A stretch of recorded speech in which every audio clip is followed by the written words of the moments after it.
श्रेणी कर्मचारी के लिए शब्द विचार। हमेशा हम तद्भव और तत्सम शब्दों में हमेशा कंफ्यूज हो जाते हैं। तो इस बार मैं आप लोगों के लिए बहुत ही अच्छा कंटेंट लेकर के आया हूँ।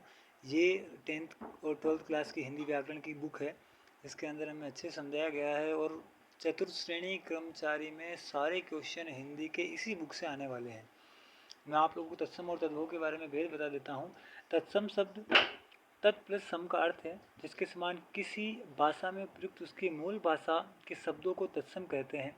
हिंदी की मूल भाषा संस्कृत है तथा संस्कृत के वे शब्द जो हिंदी में ज्यों के त्यों प्रयुक्त होते हैं उसे हम तत्सम शब्द कहते हैं। जैसे अट्टालिका, उष्ट्र, कर्ण, चंद्र, अग्नि, आम्र, गर्दभ, क्षेत्र आदि।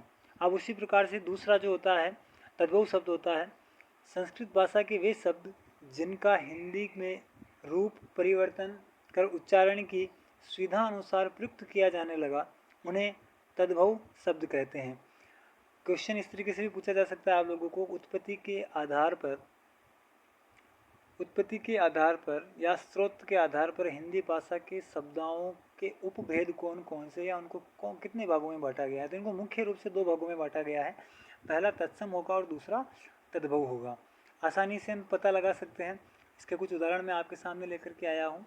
तत्सम अकार्य, तत्सम का अकार्य का तद्भव क्या होगा, अकाज हो जाएगा। अगम्य अगम हो जाएगा। आचार्य का अचरज हो जाएगा। अक्षत का अक्षत